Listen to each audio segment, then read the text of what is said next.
Boa tarde a todos. Eu agradeço a participação de cada um aqui nesse nosso debate. Esse projeto ele foi contemplado pelo SESC Pará no edital de credenciamento da Lei Aldir Blanc. E a proposta do projeto é de uma ação formativa que visa a realização de um debate que está intitulado A Linguagem da Dança, Metodologias para Pessoas com Deficiência. E essa proposição ela veio trazer um diálogo com o público e partilhar as experiências vividas, modos de fazer, experiências de ensino e aprendizagem, bem como processos de criação em dança, a partir de 4 realidades distintas, em regiões diferentes do nosso Brasil. Conectar essas práticas docentes e pesquisas em dança. Esse é o foco desse projeto. Então, nós temos a participação de 4 professoras, contando com a minha participação. Eu sou a professora Marina Mota, que fui a proponente desse projeto, e nós vamos trazer mais 3 professoras para esse diálogo. As perguntas, elas vão ser feitas no final. Nós temos uma pessoa na produção, que é a Carol Costa. Ela vai estar no chat fazendo as inscrições para as perguntas. Então, vocês podem procurar a Carol no chat e fazer inscrição para qual professora você quer perguntar, qual é a sua pergunta, que ela vai ordenando. E aí, ao final das nossas falas, ela vai repassando e nós vamos respondendo. Então, agora, para abrir o nosso debate, para trazer sua contribuição, a sua rica experiência aqui para partilhar com vocês, nós temos a professora doutora Magda Bellini. Ela é de Caxias do Sul, do Rio Grande do Sul. Ela é artista, bailarina, professora e coreógrafa. Ela foi presidente da Associação dos Profissionais de Dança de Caxias do Sul, de 2011 a 2016. Ela é a atual coordenadora do curso de licenciatura em dança da Universidade de Caxias do Sul e possui experiência na dança para pessoas com deficiência, sobretudo a deficiência visual, com pesquisas e publicações voltadas para este campo. E nós vamos ter também, durante todo o debate, a rica contribuição da professora Neuzilene Mesquita, que vai ser nossa intérprete de Libras e depois também vai partilhar da sua experiência com pessoas com deficiência. Eu vou passar a palavra para a professora Magda. Muito obrigada, Marina. É um prazer estar aqui com vocês, né, junto com a Neuzilene, com a professora Lucilene, né, para mim partilhar um pouquinho, né, compartilhar com vocês um pouquinho da minha experiência. Eu falo de Caxias do Sul, Rio Grande do Sul, né, e minha experiência com pessoas com deficiência, especialmente com cegos, começa lá em 1998. Acredito que alguns nem tenham nascido ainda, né? A partir houve um festival aqui no Brasil chamado Carlton Dance Festival, que trouxe para o Brasil o que havia de mais novo no mundo da dança no mundo, né? E nesse festival se apresentou um grupo chamado Última Vez, de um belga que tinha um belga chamado Wim van de Keibus. E numa das suas apresentações, ele trazia um cego congênito como protagonista desse espetáculo. Nessa época eu estava iniciando o meu mestrado ainda, né? Na época era um mestrado de 4 anos ainda, e aquilo me chamou muito a atenção, porque eu já havia trabalhado com pessoas com deficiência na APAE, mas não especificamente com cegos, né? Nesse meio tempo, eu ingresso, então, numa instituição de ensino aqui de Caxias do Sul, chamada Associação dos Profissionais de Dança, Associação dos Deficientes Visuais de Caxias do Sul, né? Chamado APADEV, né? E eu me insiro na instituição como voluntária para trabalhar com esses corpos, né? Trabalhar a expressão corporal, dança, né? Enfim, os mais variados tipos de dança. E eu me deparo com com uma realidade muito diferente, né? Então, talvez aqui eu não vá falar de metodologias, mas modos de dizer, do corpo dizer, do corpo se comunicar. Naquela época, 1998, 1999, as crianças e adolescentes cegos não tinham nem o direito de fazer educação física nas escolas. E eu fui nas escolas onde essas crianças faziam contraturno nessa instituição, né, chamada APADEV, e eu vi que isso não acontecia. Nesse mesmo momento, nós criamos várias turmas, né, para mim desenvolver um trabalho corporal que ainda não tinha um nome, né, porque eu não sabia que corpos eu iria encontrar. Enfim, eu iniciei o meu trabalho com várias turmas, né, turmas de crianças de 2 a 4 anos que estavam iniciando, né, de 6 a 8, até adolescentes de 18 e 19 anos que tinham cegueira adquirida, né? E aí eu me deparo com uma outra realidade, que tudo aquilo que eu tinha aprendido, tanto do balé clássico, tanto na dança moderna, na dança contemporânea, como bailarina, eu tive que realmente deixar de lado. Era um outro mundo que se apresentava para mim e aonde que eu ia buscar ferramentas para fazer aqueles corpos se comunicarem, se expressarem, né? Isso foi, assim, um desafio muito grande para mim. O primeiro contato com eles já foi... Eu não tinha uma convivência com cegos, e muitas vezes eles me ajudaram muito. Então, a gente começa com questões muito simples de consciência corporal, né?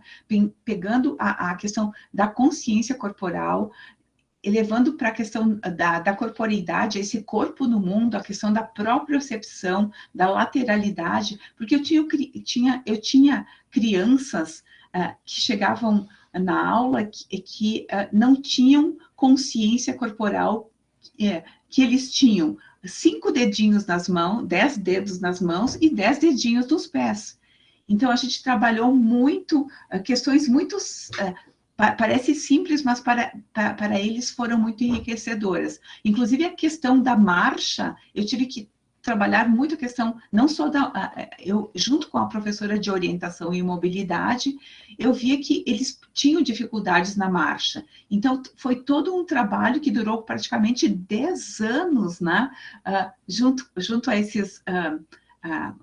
essas crianças, adolescentes, adultos, né, para organizar um trabalho. Eu fiz um pequeno esquema para mim também não me perder muito, né? Então, logo ali no início dos anos 2000, eu começo com esses atendimentos e existe uma dificuldade muito grande de comunicação, né? Eles não tinham nem ideia do que era dança. Eles vinham com uma questão pré-concebida que dança era mexer o corpo que não tinha a questão da expressão de sentimento, dessa bagagem toda que vem junto com a dança, né? Então, a gente começa todo um trabalho com percepção do movimento, e como é que eu faço isso? Eu disse, poxa, como é que eu vou fazer para eles entenderem? Então, eu tinha uma sala não muito grande, eu coloco fitas, né, com relevo tátil no chão, para eles saberem para delimitar bem o espaço, né? Isso tudo procurando... porque nós não tínhamos livros, nem modos de como ensinar crianças cegas nesse momento, lá no final da década de 90, né? E início da década dos anos 2000. E, com isso, eu vou usando de várias estratégias. A parte sinestésica, a parte áptica ou tátil, né? E como é que eu vou desenvolvendo essas construções e esse entendimento? Então, muitas vezes, como é que você dizer? Tinha insights tipo, poxa, cada criança é muito singular. Eu não tenho como apresentar um movimento da mesma maneira para todas essas crianças, né? Ou todos os adolescentes. E a palavra verbal, nem sempre a minha linguagem dava conta daquilo que eu queria mostrar. Então, chegamos à conclusão que eu necessitaria realmente que eles tocassem no meu corpo, que eu tocasse no corpo deles, que eles encostassem na minha perna para entender qual é o movimento que eu vou fazer, que eles entendessem que na frente era diferente de para a frente. Muita coisa a gente teve que desenvolver nesse sentido. E aí, com o passar do tempo, eu levo quase 6 semanas para 6 a 8 semanas para eu conseguir tocar no corpo deles, para eles entenderem que aquele toque era um toque onde eles iriam conseguir fazer outros movimentos, né? Enfim, conseguimos dividir as turmas mais ou menos por idades e até pela corporeidade que se apresentava em cada um deles, né? E eu começo a notar mudanças muito significativas na movimentação deles, na dinâmica corporal e no seu autoconhecimento. Isso era início de ano, né? Lá no final do ano, eu faço uma pequena apresentação, né? Só para os pais, né? Mostrando o que, até onde aquelas crianças tinham chegado, né? Os pais realmente ficaram assim, poxa, meu filho dançando, entre aspas, né, sozinho, para uma plateia, eles entendendo tudo isso. Nesse meio tempo também eu volto às escolas e digo, existe uma possibilidade de eles sim fazerem atividades físicas dentro da disciplina de educação física. E com isso começa uma troca de experiências entre eu e as professoras, que a entidade fica no meio de 2 escolas, uma escola municipal que atende pessoas com deficiência visual e uma escola estadual para o ensino médio. Então, ficava muito prático para mim de fazer isso. No segundo ano, eu entro com continuo o segundo e o terceiro ano trabalhando com eles e eu noto que os adolescentes não tinham muita vontade de continuar fazendo aquilo. E o que eu trago para eles? Era o auge do hip hop, do rap, de tudo isso, né? E eu começo a trazer movimentações do dia a dia, né, para compor tudo isso. E eles me auxiliam muito na questão da música. Ao mesmo tempo, buscando esse mote das danças urbanas, eu consigo, com a instituição, uma verba e eu compro vários skates. E a partir da utilização dos skates, a gente começa a trabalhar o equilíbrio dessas crianças. Então, nós tínhamos umas barras, né, pintadas de amarelo que faziam o caminho de toda a instituição e nós íamos lá para o pátio com os skates. Eu coloquei uma lixa bem grossa em cima, na época não se utilizava ainda lixa em cima dos skates, né, para que os pés e os tênis ficassem bem aderidos. A gente apertou um pouquinho as rodas dos skates para que ele não desestabilizasse demais, e a gente começa com ele plano, mas eles entendendo que eles estão fora do chão. E a partir daí eu vou afrouxando um pouco as rodinhas para eles entenderem essa ondulação do corpo em cima do skate. E no decorrer de 6 a 8 meses, nós começamos, inclusive, a descer pequenas rampas, primeiro sentados, depois agachados, e alguns até de pé, lógico, com toda a segurança, capacetes, né? Eu indicando, vocalizando para eles e auxiliando, né, o direcionamento. No próximo ano, nossa, já estou em 11 minutos, eu não contei, eu consigo organizar com as meninas, que já estavam quase no 3º ano trabalhando comigo, uma pequena coreografia de flamenco com cadeiras, né? Onde as crianças e pré-adolescentes fizeram uma coreografia inteira com músicos, né, ao vivo. Isso foi apresentado só para os pais. Elas subiam das cadeiras, elas desciam das cadeiras, elas faziam percussão corporal, foi uma coisa fantástica, né? Isso foi apresentado para os pais, eu tenho gravado, eu não trouxe aqui porque, assim, vocês imaginem uma gravação de 20 anos atrás, não ia rolar muito, muito bem aqui. Mas, assim, e nesse mesmo tempo eu trabalho individualmente com algumas crianças, alguns adolescentes e alguns adultos. E uma das alunas que eu trabalho, não vou citar o nome dela aqui, porque eu nem falei que eu ia estar aqui, ela sempre teve muito estímulo dos pais. E eu fiz uma coreografia maior com ela, e a minha dificuldade era, ela não conseguia lembrar da sequência dos passos, ou da organização, ou das frases coreográficas. Até que ela me disse assim, Magda, prof, eu preciso de alguma coisa, porque eu sinto o meu corpo sinestesicamente. A partir daí, eu pego uma bola suíça, né, e a gente desenvolve todo o trabalho em cima dessa bola suíça, e foi, assim, realmente uma coisa muito interessante. Eu continuo trabalhando com eles mais alguns anos, né, e nisso eu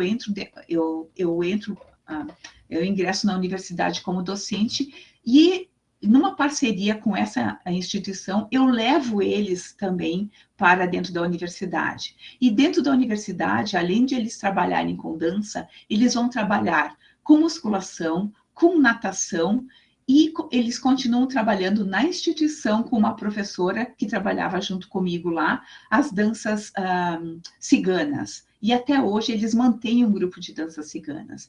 Então, eu queria finalizar, né?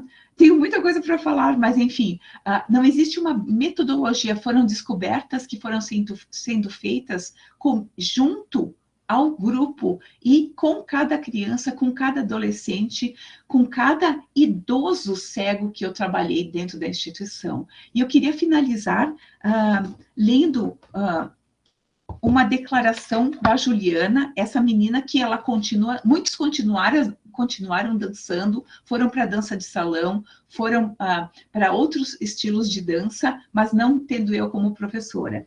E ela diz, no final, na minha despedida, ela coloca assim, mais do que palavras, mais do que a comunicação escrita, muito mais do que gestos, meu corpo fala.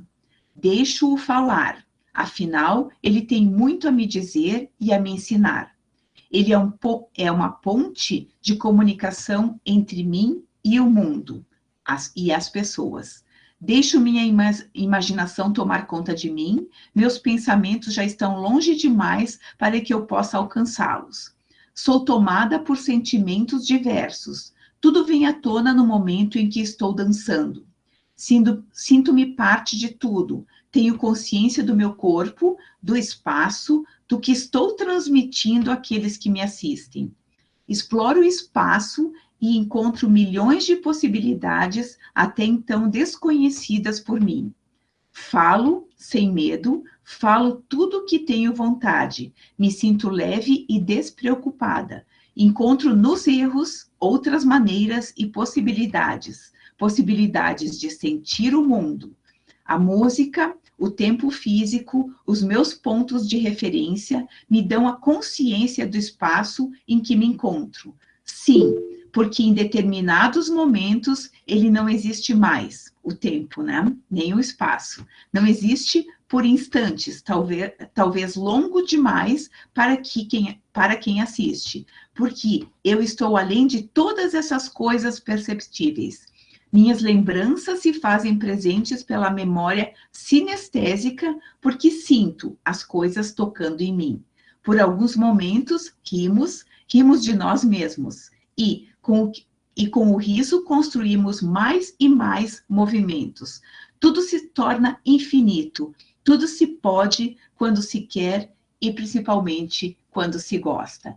Então, eu quero deixar aqui meu agradecimento especial à Juliana, porque realmente eu tive um retorno muito grande de todos os alunos que passaram por mim. Hoje, a grande maioria, já estou finalizando, Marina, a grande maioria está formada, está atuando, né? E muitos continuam fazendo atividades físicas ou dança ou outras coisas. Então, eu me coloco à disposição para depois responder questões, né? Teria muito mais coisas para falar, mas é mais ou menos como é que foram estruturados esses quase 9, 10 anos que eu trabalhei junto à instituição. Muito obrigada, Neusilene, estou à disposição. A professora Luciene Fernandes, ela é de João Pessoa, da Paraíba. Ela é bailarina, coreógrafa, presidente da Confederação Brasileira de Dança em Cadeira de Rodas, professora de dança de salão, artística, reabilitação esportiva em cadeira de rodas, no Centro Integrado de Apoio ao Portador de Deficiência da FUNAD, campeã brasileira de dança esportiva em cadeira de rodas de 2003, 2005, 2010, 2011 e 2012. Ela vai trazer agora um pouco dessa rica e vasta experiência para contribuir conosco nessa tarde. Luciene, é com você, querida. Boa tarde a todos. Vou tentar, né, trazer o máximo em 15 minutos, é uma velocidade, mas a gente tem que fazer isso. Bom, a Marina já falou aí, certo, sobre o trabalho que eu desenvolvo, e eu só gostaria de acrescentar que eu participo do núcleo de pesquisa da Universidade Federal de Juiz de Fora, NGIME, coordenado pela professora doutora Eliana Lúcia Ferreira. A minha história com a dança e suas metodologias começam nos anos 90, na fundação que a Marina falou, na FUNAD, e daí a minha primeira experiência foi laboratório corporal com pessoas com deficiência auditiva e autismo. Naquela época que a literatura era muito curta, eu realmente enfrentei e consegui administrar e percorrer esse caminho. Em 1995, criei a Companhia de Dança Roda Vida. Nos anos 90, nós tínhamos um programa muito especial no Brasil, advindo dos Estados Unidos, era o Very Special Arts, e que eles incentivavam os artistas como arte e produto, processo e produto, para aquelas pessoas com deficiências que tinham as aptidões e elas começarem a trilhar esse caminho.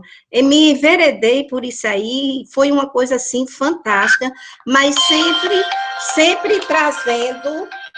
Desculpe, só um pouquinho, tá? Pronto. Desculpe, gente. Sim. Então, o Very Special Art foi esse impulso que deu para que eu continuasse seguindo com a dança. Mas, com relação à metodologia, eu entrei num processo de reabilitação primeiro. Então, a dança que eu tinha, eu a transformei para exatamente buscar como eu ia inserir uma metodologia ou uma técnica para essas pessoas com dificuldade. Foi aí, então, que nesse percurso, no ano 2001, aconteceu o primeiro simpósio internacional de dança esportiva em cadeira de rodas, em Campinas, na Unicamp, com a professora doutora Eliana Lúcia Ferreira, que estava exatamente propondo uma dança diferente, seria a dança esportiva em cadeira de rodas. Fiquei encantada e surpresa, porque não conhecia. E aí foi quando a gente começou toda essa trajetória de entender como seria essa proposta da metodologia da dança esportiva. Bom, ela advém da dança esportiva de andantes, que é conhecida internacionalmente.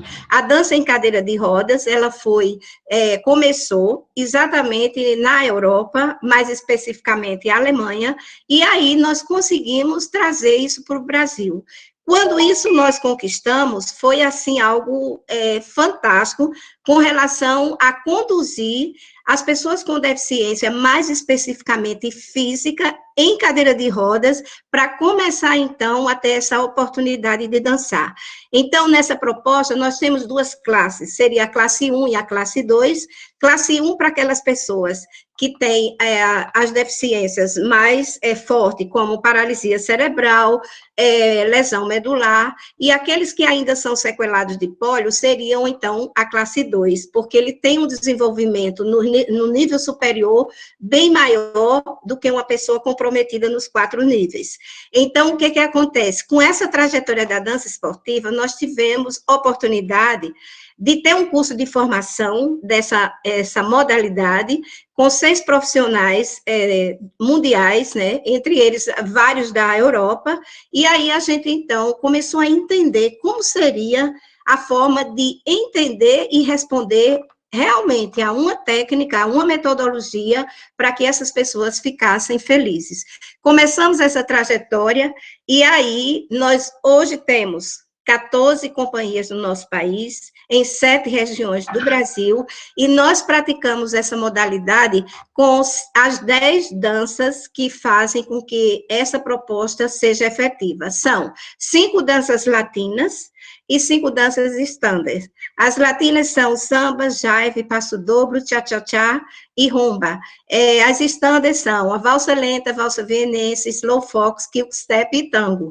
Então, para que o bailarino ele entenda o que é a dança esporte em cadeira de rodas, ele tem que estar trabalhando nessa direção e também começa de uma forma gradativa. Começa do iniciante, depois ele vai para o intermediário, até o avançado. Ele tem, então, o combi, que seria um andante e um cadeirante, depois o duo, que seria 2 cadeirantes, depois o single, que é individual, e daí ele tem toda essa potencialidade acontecendo em seu corpo por conta da técnica. E com essa técnica, chegou também a pandemia. Com a pandemia, foi, assim, uma loucura. Como realizar em 20 anos de confederação? Nós nunca tivemos nenhum campeonato sem fazer, sem acontecer. E aí, nós tivemos essa disposição e o desafio de fazer o 19º Campeonato Brasileiro online. E aí, para surpresa, foi fantástico, porque também agora nós temos a oportunidade de aplicar a técnica e a metodologia online com uma instituição em Poços de Caldas, que nos deu 3 atletas, e um deles um é campeão brasileiro e o outro segundo lugar mundial, porque nesse online eu resolvi, então, propor o primeiro Open, que daria oportunidades a outros países a participar com a gente. E nós tivemos grande surpresa, porque foram 18 atletas mexicanos que participaram, e na pandemia nós tivemos 47 participantes, que foi um sucesso total, e da pandemia do sucesso, com a metodologia técnica nos auxiliando para que a gente pudesse transmitir isso online. Segunda-feira, nós temos uma delegação de 15 atletas brasileiros partindo para Gênova para ter o primeiro campeonato presencial, e que isso é uma grande felicidade a gente acontecer isso. Mas aconteceu porque foram 20 anos de dedicação e estudo, e realmente posso identificar como a dança cadeira de roda para pessoas que utilizam a cadeira, pessoas com deficiência física, a metodologia e a técnica da dança esporte é fundamental para que ele cresça e para que ele entenda esse corpo em movimento. Espero que eu tenha condensado e tenha dado informações que a gente possa estar tirando dúvidas. Obrigada.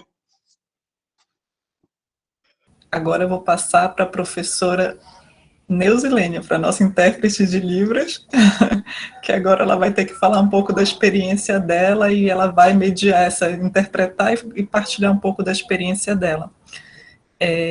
A professora Neuzilene Mesquita é daqui de Belém do Pará.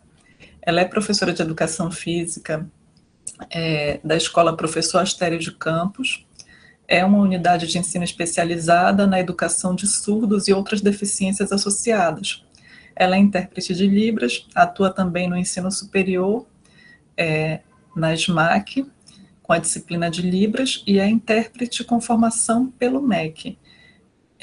Ela vai contribuir agora porque ela tem um trabalho muito bonito com a dança com pessoas que possuem surdez. Então, ela tem um trabalho fantástico nessa área da expressão corporal, da dança, e ela vai trazer um pouco do que ela tem feito durante esses anos com essas pessoas. Professora Neuzilênia, a fala é tua. Muito obrigada, professora, obrigada pelas palavras. Eu vou falar um pouco desse meu trabalho, contextualizar um pouquinho, só uma história, né, que eu estou mais como intérprete, e vou tentar interpretar e falar ao mesmo tempo, então não vai ser muito, né? Vou tentar fazer.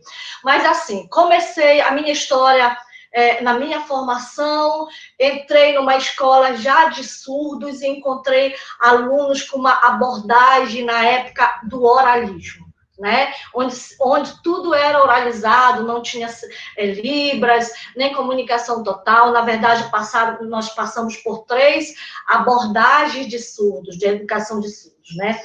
Mas eu cheguei no oralismo e como fazer, como trabalhar com aqueles alunos surdos, que nem na minha formação eu tive uma formação voltada para pessoas surdas, né? E como fazer? Então, eu fazia por imitação, me esforçava e imitava, né? Mas ficava pensando, mas como imitar? Eles estão só me seguindo, eles estão... A minha diretora fala, olha, fala alto, olha, faz isso, olha, respira, olha... Mas aquilo me instigava, porque... Mas como eles não pensam? Como? Eles só vão me imitar? E o tempo foi passando, eu fui me capacitando, e as abordagens educacionais, elas foram mudando, né? Veio do oralismo, veio a comunicação total, e atualmente uma abordagem bilíngue, onde se trabalha a Libras e a língua portuguesa. Mas é onde foi que eu me achei? Eu me achei porque eu percebi o entendimento dos meus alunos em relação às minhas aulas de educação física. E em tudo mais. E qualquer conteúdo da educação física que eu trabalhava, eu tinha esse feedback dos meus alunos. Eles me respondiam. E eu comecei nas aulas de educação física, a perceber, comecei a trabalhar a dança e comecei... E olha lá, eu me lembro que uma das danças que eu comecei a trabalhar, que naquele tempo nós tínhamos muitas crianças surdas, porque não havia assim, uma inclusão, né? Então as crianças estavam nas escolas especiais. Eu fiz bolero de Ravel. E ficou tão bonito, apresentamos no teatro, e eu, sem noção, né? Como eu já falei, eu não tenho uma formação em dança, a minha formação é em educação física, mas eu tenho a vontade, e eu fui também, a questão da metodologia, né? Na educação física, as metodologias visuais e a Libras. A minha metodologia é explicar, né? Sobre o que, tanto para o surdo quanto para o surdo cego, você tem que antecipar o que vai acontecer.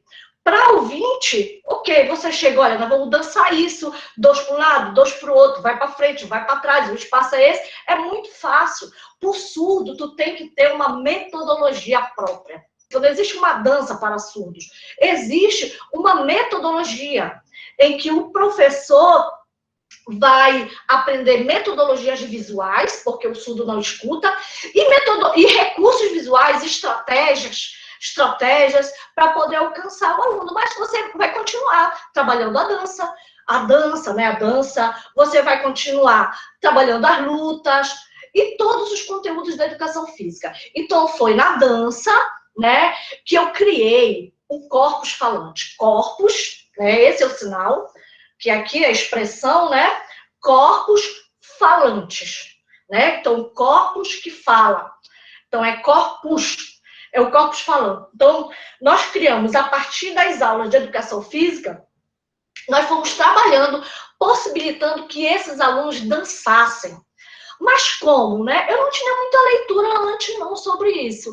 Mas fui me descobrindo nas minhas aulas e, concomitantemente a isso, eu fui estudando, me capacitando, fazendo cursos na área. E o que é mais importante? É você saber adaptar. Que adaptação é essa, professora? Saber a Libras, que é a língua deles, e saber utilizar metodologias visuais. É como eu falei, antecipar o que você quer. E assim, qual era uma metodologia também minha? Eu levava eles para grupo de ouvintes.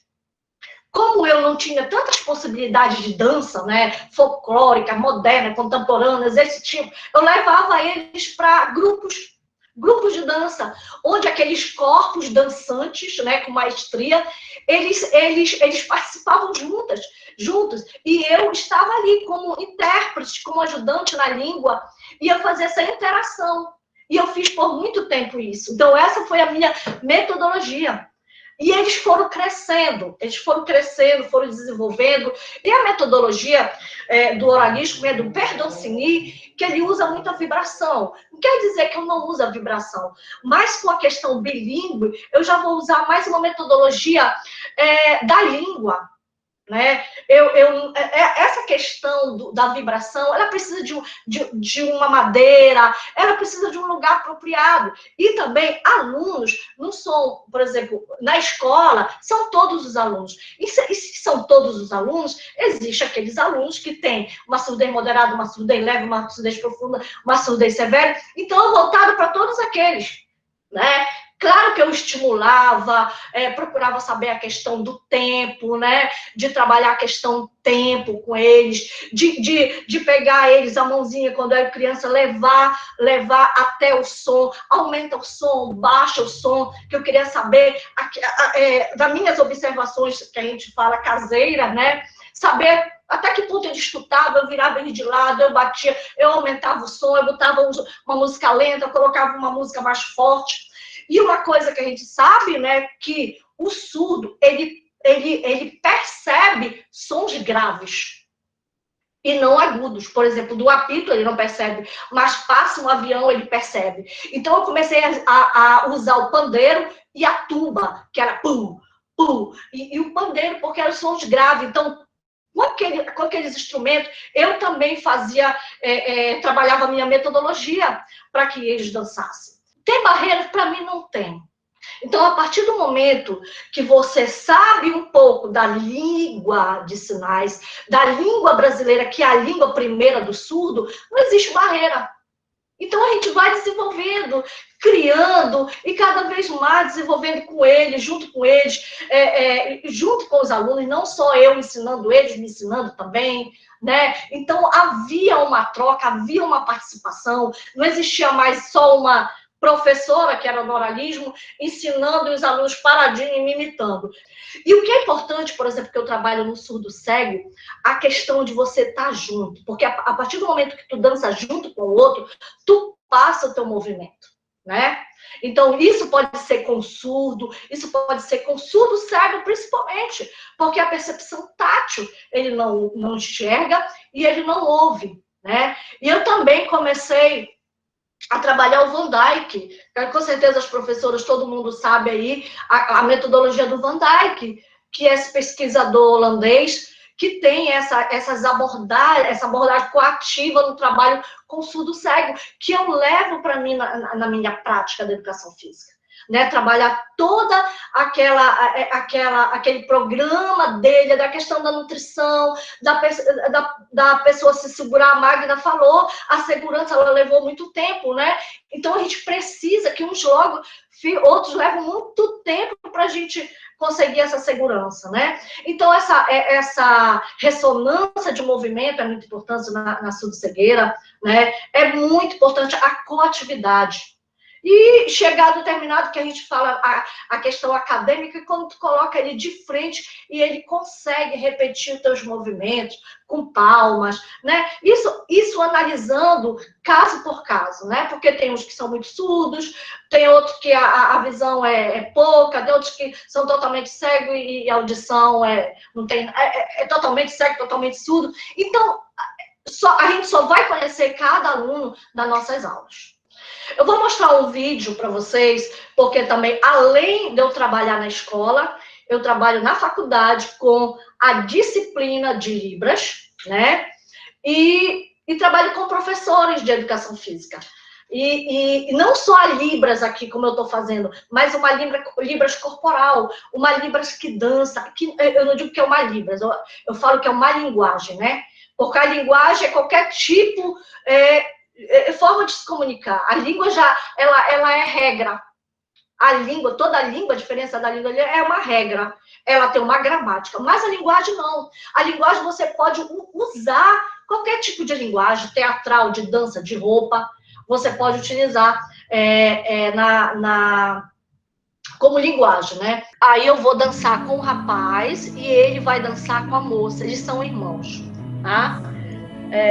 Eles são irmãos e estamos em um local, tipo um teatro, tipo um auditório, na verdade. Contamos todos o espaço, o tempo aí para a gente chegar e eles saberem o momento que a gente vai chegar com eles, né? Aí eu danço primeiro com o professor e depois a gente vai dançar com cada um deles, tá? Aí agora eu vou dançar com o rapaz e ele vai dançar com a moça. Ela só aceita a gente, assim. Outras pessoas, eles têm principalmente ela, tem muita dificuldade. Ele já me aceita melhor, o rapaz, né? Eu tô fazendo um trabalho aí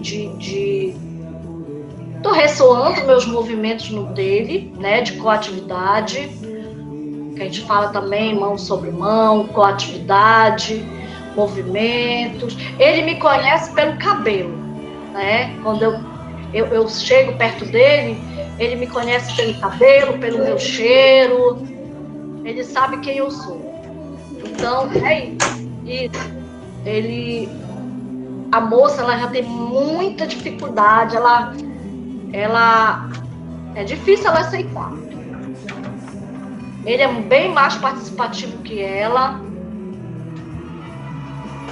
Aí agora eles vão ficar em pé e a gente vai fazer esse movimento ressoar o corpo deles, né? Sabemos que eles têm dificuldade de equilíbrio, ritmo, porque também não escutam a música. Então, são os meus movimentos ressoando no dele. Isso eu já tinha ensaiado na escola bastante, tinha levado eles para reconhecer o lugar, porque nunca se tinha feito um trabalho com surdo cego, assim, fora do... Já são poucos, né? Fora do espaço dele.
Da questão de trabalhar com pessoas com deficiência é estudar para possibilitar essa aquisição do conhecimento, né? Essa independência, esse sentimento do que é a dança, né? Que todos nós, quando nós dançamos, nós sentimos um prazer muito grande, a felicidade e a alegria, e nós podemos estar mediando isso enquanto professores. Quantos professores aqui, a Magda, a Lucilene, a Marina, não trabalham nessa concepção aí de estar trazendo, de estar possibilitando, mediando esse prazer que é trabalhar com a dança. Eu me sinto, assim, muito satisfeita quando eu vejo que eles conseguem se movimentar, que nunca tiveram essa possibilidade. O máximo que eles é andar, é pegar alguma coisa. E a gente pode, enquanto educação física, enquanto professores de dança, está possibilitando com metodologias, com estratégia, e está interdisciplinando, né? Porque a dança também a gente pode trabalhar e está também ensinando que eles aprendam a questão do tempo, a questão do numeral, essas questões que vêm juntamente com todo tipo de conteúdo e ensino. Muito obrigada, gente. Um prazer aqui pelo convite de estar juntamente aqui com as minhas colegas de trabalho. Obrigado e muito obrigado mesmo. Agora eu vou falar um pouco sobre a minha experiência de estar trabalhando esse tempo também com pessoas com deficiência visual. Eu sou a professora Marina Mota, me apresentei lá no início, só que agora é uma apresentação oficial. Eu sou bailarina, coreógrafa, pesquisadora em dança também, e a minha principal linha de pesquisa tem sido a dança para pessoas com deficiência visual. Começou a pesquisa no trabalho de conclusão de curso, na graduação em Educação Física, passou para o mestrado em Artes e agora está no doutorado em Artes. Eu devo concluir o doutorado esse ano. E são essas últimas experiências que eu vou trazer para partilhar com vocês. Eu atuo no grupo Passos para a Luz, que é de dança para pessoas com deficiência visual, desde o ano de 2003. Então, esse ano nós estamos fazendo 18 anos de atividade e em atividade, e nesses 18 anos foram inúmeras experiências e inúmeros projetos, pesquisas. A minha experiência de sala de aula sempre me trouxe depois o meu olhar de pesquisadora. Então, a minha experiência de sala de aula foi me dando e me dá material e me alimenta para que eu olhe como pesquisadora depois para essas vivências de sala de aula. E são algumas delas, as últimas agora, as mais recentes, que eu tenho pensado para o doutorado, que são essas metodologias, né, essas proposições metodológicas, esses caminhos metodológicos, porque não existe nada fechado, são possibilidades de trabalho que elas vão se adequando de acordo com os alunos que nós recebemos. A deficiência visual ela está dividida em cegueira e baixa visão, ou visão subnormal, mas existe uma gama de especificidades. Existem as experiências corporais que esses alunos trazem, existe o grau de visão que ele possui, se ele tem visão subnormal. Existe também a pessoa com cegueira que ainda consegue distinguir contrastes ou claro e escuro, e existe a pessoa que ela não tem essa percepção também. E aí são vários corpos, várias histórias inscritas e possibilidades que aí nós vamos trabalhando, vamos conhecendo e vamos fazendo juntos e vamos descobrindo caminhos. Nada é feito sozinho, a gente faz muito em parceria com os nossos alunos e com o feedback que nós recebemos deles. Então, o que eu tenho trazido agora nesse doutorado, quais são as vertentes, né, metodológicas que têm sido delineadas, que têm sido pensadas? Existe um bloco que eu chamo de dança áptica, que fala sobre esse sentido do tato, essa questão da propriocepção, da sinestesia, do sentir o peso, a temperatura, de explorar essa tatilidade deles. E dentro da dança áptica tem 3 possibilidades que nós temos trabalhado, que é uma que eu chamo de corpo trajeto, corpo escala e corpo contíguo. E aí eu vou trazer para vocês somente fotografias para que a gente possa visualizar um pouco essa questão desse trabalho. Aqui, eu vou só aguardar um pouquinho que vai aparecer para vocês. Aparece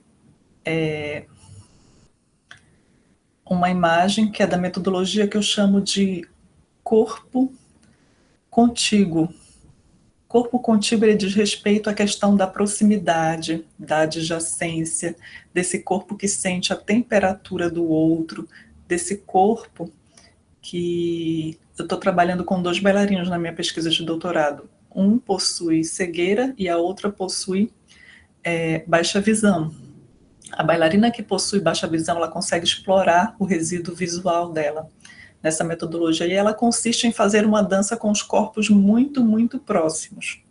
E o bailarino com cegueira, pela proximidade, ele consegue sentir a temperatura do corpo dessa bailarina, a vibração, e eles conseguem dançar juntos com essa proximidade.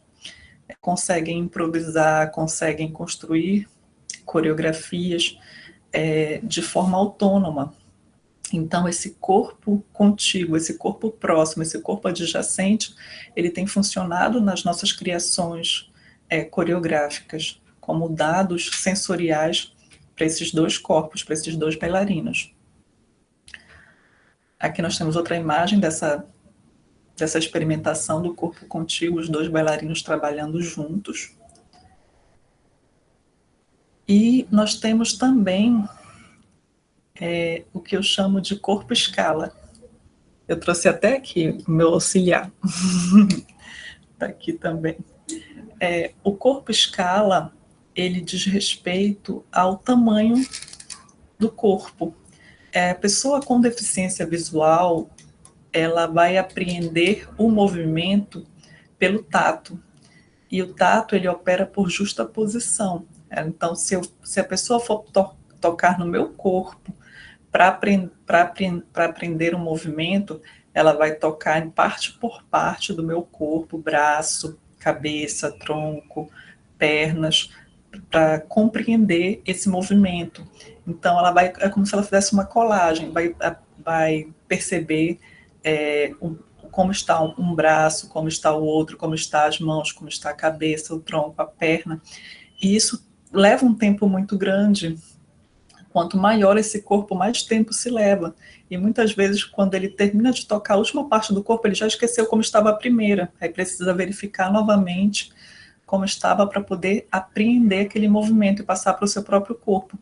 Quando a gente diminui para um corpo menor, e aí eu pensei nesses bonecos aqui que são muito utilizados para desenho, mas aí eu trouxe isso para a sala de aula, que ele tem algumas possibilidades de trabalhar alguns movimentos, porque ele é articulado, e isso aqui foi um ganho imenso, e foi uma grata surpresa para nós, porque no momento que o bailarino ele pega esse boneco, ele manipula, ele faz o seu movimento, ou eu passo para ele, ou um bailarino faz no corpo do boneco e passa para o outro, a apreensão ela é muito mais rápida.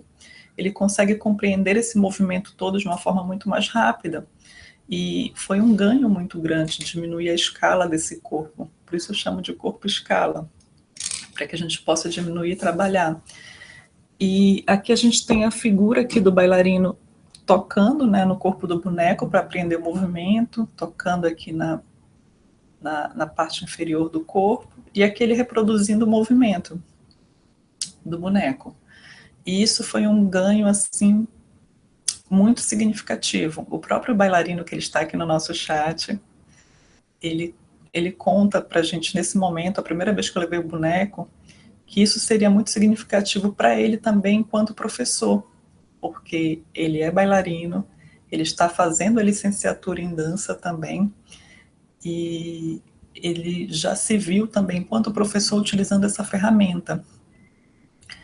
E aqui a gente tem o que eu chamo de corpo-trajeto, que é uma experiência também com as fitas. A Magda falou um pouco da experiência dela com as fitas, então é um trabalho com essa experiência tátil. Eu já trabalho com as fitas também, praticamente desde o início do trabalho, para orientação espacial. Só que nesse momento do doutorado, eu utilizava muito como exercício de aula para orientação espacial, para percepção, para estimular a percepção tátil dos pés, porque a das mãos, elas são extremamente exploradas na pessoa com deficiência visual.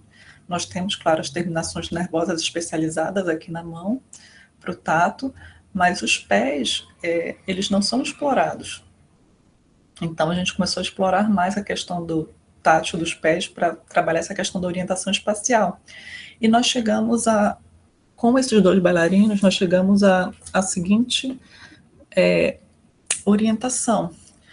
Com a bailarina que possui baixa visão, que é essa que está aqui na fotografia, nós utilizamos a fita crepe, porque para ela é tão importante a questão do contraste quanto a da textura, mais ainda o contraste para ela poder utilizar o resíduo visual dela e se orientar no espaço.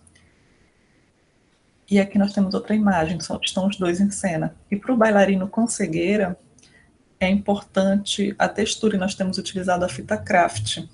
Às vezes a gente utiliza uma fita mais áspera mesmo, que é aquelas fitas para demarcar escada, que elas são bem, bem ásperas mesmo, quase como uma lixa, a gente já chegou a utilizar para demarcar. Mas para exercício de aula nós temos utilizado essa daqui com o bailarino que possui cegueira, que ela é bem mais áspera e bem mais larga também. E nós temos utilizado também com o bailarino que possui cegueira, uns adesivos aqui em EVA. Então a gente cola em alguns pontos e com isso ele consegue fazer esse mapa mental e se orientar no espaço. E o que nós temos feito com esse corpo trajeto?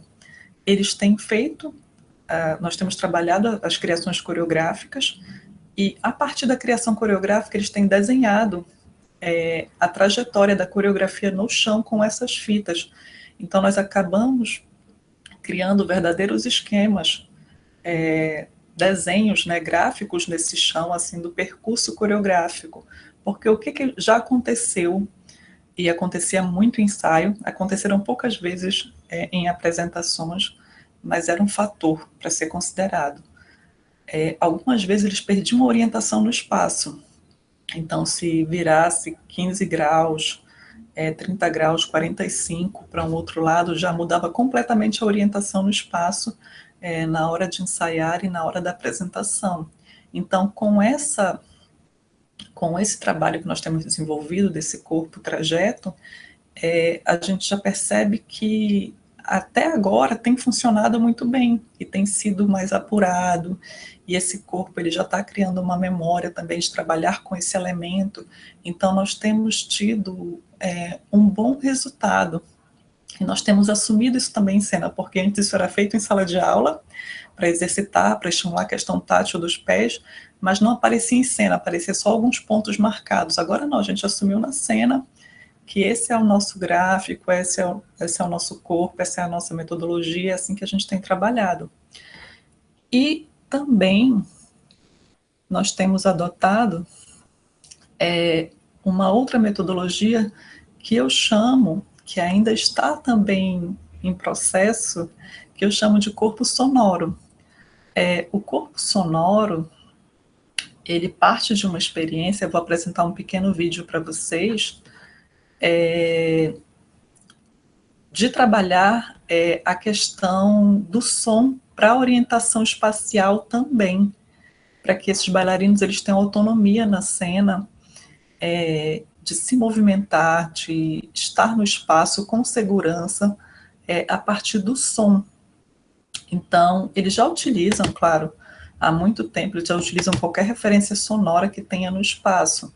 Então, existe essa questão da localização do som que nós temos utilizado nesse corpo sonoro, que eu tenho chamado de som guia.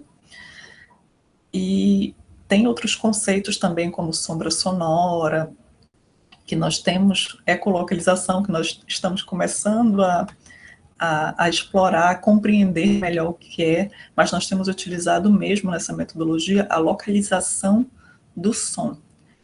Eu vou abrir aqui para vocês, só para dar o play, um dos experimentos que eles têm feito, para compreender um pouco como isso tem sido utilizado.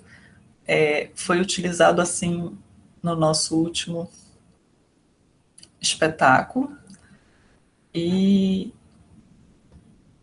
essa questão sonora, ela está em fase de experimentação e de compreensão também teórica das possibilidades, e em cena também, para que a gente explore cada vez mais.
Então, é um pouco da experiência, né? Nosso tempo ele é curto, mas a ideia era essa, que nessa experimentação os bailarinos passassem, dessem um som para o outro e o outro se orientasse no espaço a partir desse som. A bailarina com baixa visão, ela fez o exercício com os olhos fechados, para que ela pudesse se guiar integralmente pelo som, mas nós poderíamos expandir essa experiência e trabalhar com sistemas de som 5.1, colocar várias caixas de som no espaço, fazer essa espacialidade do som, e eles se guiarem também por isso ou por outros elementos sonoros também, outras fontes sonoras, e trabalhar essa autonomia no uso do espaço a partir do som também. Então, eu agradeço pela participação aqui das minhas colegas e pessoas queridas de trabalho, de pesquisa, e também a participação de todos aqui que vieram saber um pouco mais do nosso trabalho, da nossa pesquisa, da nossa experiência. E nós vamos abrir agora para o chat com as perguntas que foram direcionadas a Carol, as pessoas que se inscreveram. Temos algumas perguntas do Mabak aqui. Primeiro, ele perguntou pela descrição, né, das pessoas. E a segunda pergunta é para as professoras para a professora de Libras. Como é o sinal que ela faz para a metodologia? Tá, então vou me descrever para o Marco Antônio. Marco Antônio, a professora Neusilene. Eu estou de blusa preta, meu cabelo aqui na altura do peito, mais ou menos. É isso, a minha blusa é preta. É isso, a minha blusa manga comprida preta, o cabelo também bem negro, na altura do peito. É essa a minha descrição. E é isso, Marco Antônio, a minha mão, ela fica configurada em 3 dedos, né? O indicador, o médio e o anular, né? Anelar, né?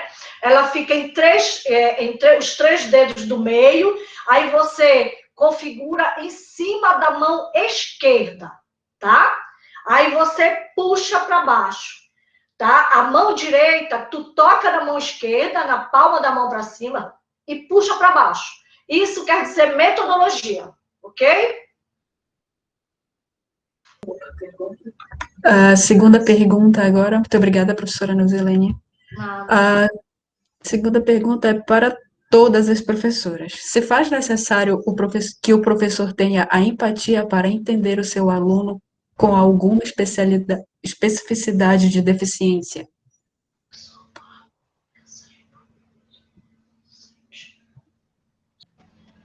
Professora Luciene, quer falar? Ok. Bom, vou começar com minha audiodescrição. Sou uma mulher de pele clara, tenho cabelos claros, curtos, uso óculos um pouco transparente, estou usando batom vermelho e tenho um echarpe em torno do pescoço com várias cores, azul, vermelho, laranja, colorido. Com relação à empatia, eu concordo com a professora quando se diz que a empatia pela profissão é importante, sim. Porém, no percurso, eu sou reabilitadora há 30 anos. Às vezes, em um dado momento, alguma pessoa com deficiência não ocorre a empatia. Mas eu acredito que cabe a nós, profissionais, certo? Realmente ser maduros para que você continue no seu processo de trabalho, e acho que isso é uma conquista. E posso falar que é uma conquista porque eu tive um caso de 14 anos que trabalhei com uma pessoa, com um atleta, e foi difícil realmente estabelecer por conta do comportamento dele e de tudo mais. Me incomodava muito, até que eu realmente consegui estabelecer o meu adulto, o meu profissional, e realmente consegui ser uma técnica. Ele foi pentacampeão brasileiro, somos amigos, e para isso, realmente, eu posso dizer, dar o testemunho que pode ocorrer. Mas é isso, obrigada.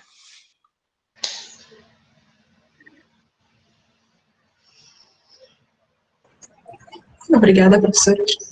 A última pergunta do Mabak, pergunta para todas também.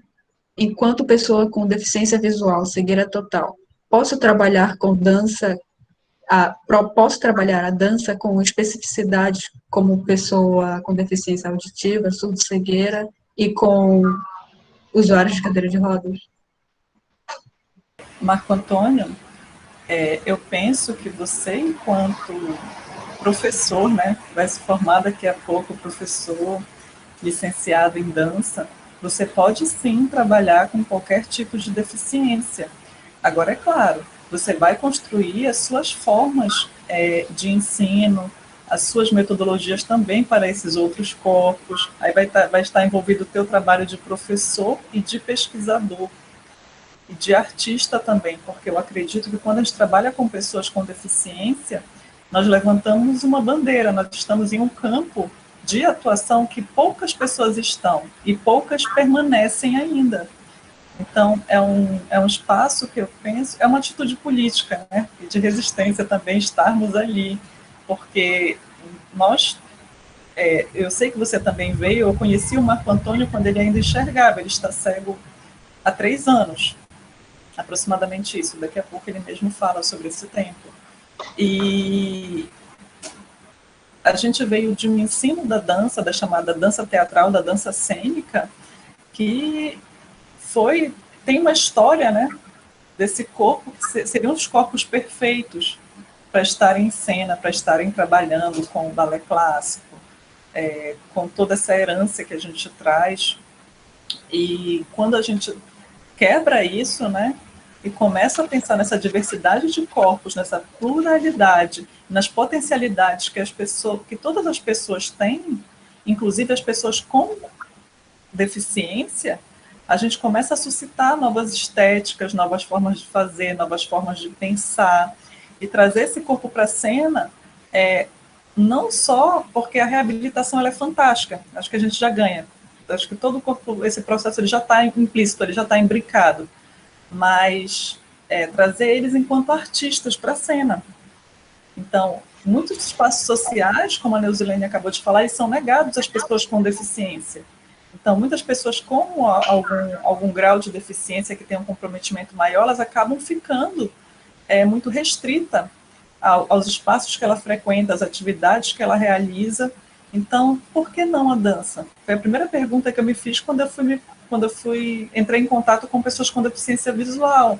Eu falei, essas pessoas só não têm isso aqui, só não têm a visão, mas elas têm todas as outras possibilidades de trabalho.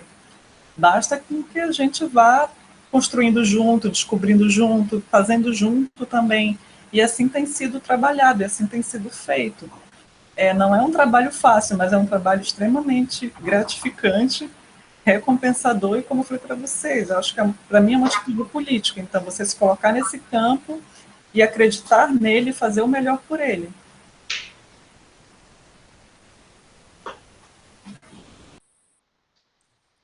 Muito obrigado. São 4 anos e 1 mês já.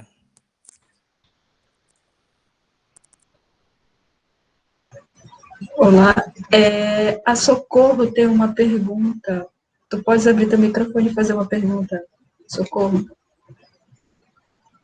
Ao longo desses anos, como foi criar um diálogo com a pessoa com deficiência? Essa pergunta é para todas.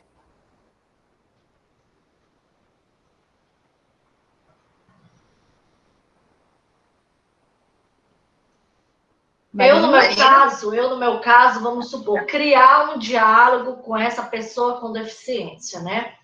A partir do momento que eu respeito que essa outra pessoa tem uma diferença. Ela não é deficiente, porque quando a gente diz que ela é deficiente, é como ela não tivesse eficiência nas outras áreas, tá? Então, ela tem uma deficiência, ela não é deficiente. Então, quando eu entendo isso, eu respeito, eu dou esse espaço para que aquela pessoa também, ela se sinta importante, ela se sinta que ela faz parte, porque toda questão de uma pessoa com deficiência, que a gente faz esse trabalho, é muito importante essa fala da autoestima, dele se sentir importante, que ele pode, porque ele precisa de nós para a gente mediar essa possibilidade dele que estava escondida, né? Então, nós somos essa ponte, nós, professores, né? Com nossos estudos, com nossas pesquisas, com nossos conhecimentos, a gente faz essa mediação, como diz o Vygotsky, né? Que faz essa mediação, essa proximidade, dessa possibilidade aí que cada um tem. É só questão de saber chegar com surdo cego. Eu tenho as comunicações alternativas, né? Como é que uma pessoa que não enxerga, que não ouve, como é que ela vai falar, como é que ela vai escutar, se não for através da minha mão, dos meus olhos, do meu, né, da minha fala e dessas possibilidades. Nós somos esse mediador. Então, eu acho que é por aí. Minha fala, não quero me alongar aqui.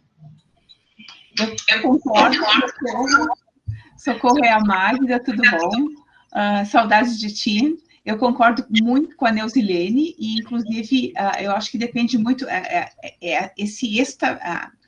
estabelecer, né, esse contato, tudo isso, também vai depender do que o outro nos traz. A gente tem tempos diferentes para cada pessoa é singular, mas, assim, se eu trabalhando com cegos, principalmente cegos congênitos, eu não me aproximar dele, não vai ser ele que vai se aproximar de mim. Então, tem toda uma relação. E eu concordo muito com o que a Neuzilene colocou.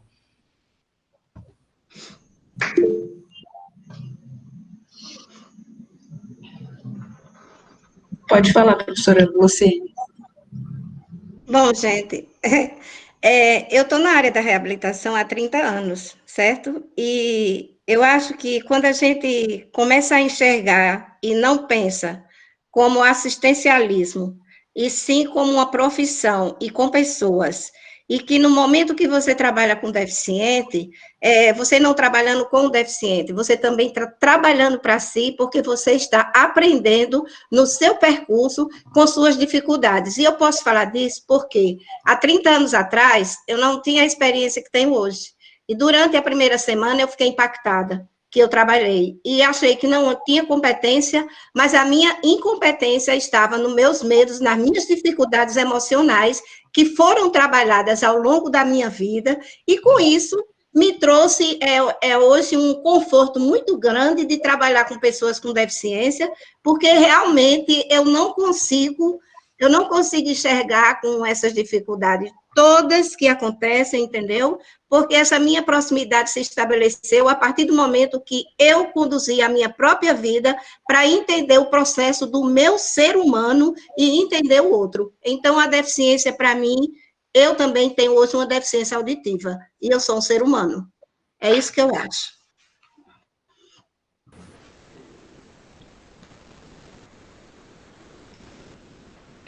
Eu vou dar um pouquinho da fala também para fechar essa questão que a Socorro levantou, e eu penso que o diálogo ele é primordial. O diálogo, o respeito, uma relação que ela é horizontal, que ela é afetiva. Deficiência, etimologicamente, se contrapõe à eficiência. Então, deficiência todos nós temos em alguma área da nossa vida, assim como nós temos eficiências. E, a partir disso, esse diálogo com o corpo do outro, com as experiências, com as necessidades dele, assim como as minhas necessidades, o meu corpo mudou muito ao trabalhar com as pessoas com deficiência visual. A minha relação com a dança mudou. A minha forma de trabalhar com os alunos videntes também mudaram. Então, é um ganho muito grande esse diálogo que foi estabelecido e que é estabelecido, que é primordial. Esses percursos metodológicos que eu partilhei aqui, assim como as minhas colegas, pessoas queridas de trabalho também, ele não é possível sendo feito de forma unilateral. Não foi feito só por nós, ele foi feito junto, em conjunto, e é feito junto, porque é a necessidade de cada corpo, é cada história que chega para a gente, é cada possibilidade de movimento que vai sendo explorada, investigada, que vai fazendo com que esse trabalho ele seja significativo, com que ele não seja um trabalho proforme, para que ele não seja só para dizer que eu fiz um trabalho, mas que ele seja um trabalho que realmente ele traga esse conhecimento da dança, esses benefícios que a dança pode estar desenvolvendo em cada indivíduo. Então, essa nossa experiência, ela só funciona a partir do contato, a partir do diálogo, e a partir de conhecer as reais necessidades do outro. Assim como nós vamos mobilizando junto as nossas próprias necessidades enquanto professores, enquanto docentes, enquanto ser humano, enquanto artista, e aí nós vamos nos reconfigurando juntos. Então, não existe só um trabalho de um lado, um receptor e uma pessoa que trabalha ali ensinando. Existe um todo aí que é muito junto. Então, é assim que a gente tem trabalhado e se desenvolvido. Eu agradeço as respostas, e assim, a minha decisão profissional, ela veio muito com essas possibilidades. Hoje, sou formada professora licenciada em dança pela UFPA, sou técnica em dança pela UFPA também, e as minhas escolhas, ela veio sendo feita por esses processos. Como a Marina colocou, já um trabalho há 18 anos em Belém do Pará, que isso mostra o potencial e a essa especificidade, né, que é a deficiência visual, que não tem um limite. Podemos construir junto essas possibilidades, e hoje está compartilhando com todas aqui, nesse momento, está sendo muito rico para o meu crescimento profissional, porque agora eu compreendo desse lado, né, da profissão do professor, aí vem todas as questões, vem a empatia, como foi colocado há pouco, vem a questão do conhecimento que pode ser trabalhado, e aí você vai buscar a sua própria estratégia, suas metodologias para buscar essa interação, criar uma conexão, né, com quem você vai trabalhar. Só tenho a agradecer. Obrigada, professoras. A gente vai finalizar o nosso debate. Eu agradeço muito a participação aqui de todos, das professoras queridas. Assim, eu convidei porque eu conheço o trabalho, conheço as pessoas e tenho um vínculo afetivo muito forte com o trabalho, com as pessoas que são, com a forma como tem desenvolvido.